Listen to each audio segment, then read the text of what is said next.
یو سړی و ښځې سره جنګ وکړ نو هغه وتښتېد نو د الله شان دی اکثر چې د دې ښځې سره جنګ وکړي وتښتي نو ملنګ ته بیا جوړ شي چې ته زیارت کې ګوره منجور شي نو دې لاړ یو زیارت له ورغې هلته منجورتوب یې شروع کړ هلته نور منجوران هم ناست وو ښځې به هم راتلې صاحب او خلک به هم راتلل او د زیارتونو نه بچي غواړه او دا او دا او دا یو شی پکې کېږي نو ده پکې هم کچکول پیدا کړی و شی بدل هم ورته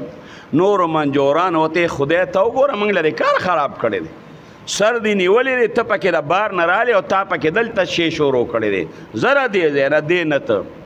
هغوی وله د خر یو بچی ورکړه چې د خر دا بچی واله او دا بوده چې ته ځنګل نه پې خشاک مشاک راوړوه او خپل کار په دې روان که ده وې زه صحیح ده نو چې د خر هغه بچی را روان که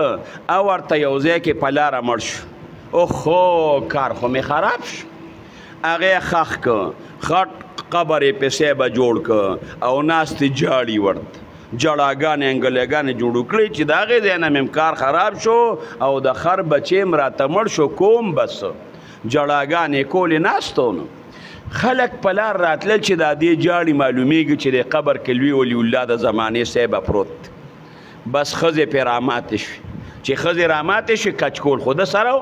منجورتوب یې صاحبه شروع که خلک به راتلل دربو له به یې غوټې ورکولې او منجور به پیسې غشتې کار یې روان شو چته د هغه زاړه منجور چته په لاره باندې راته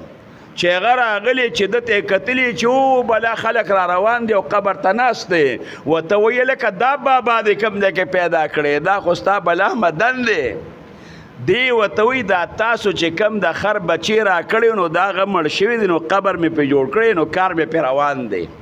نو هغه بل منجور ورته وایي قسم په خدای دا ډېر زیات ښه نسل دی هغه هغلته چې موږ پې قبر جوړ کړی هغه مور ده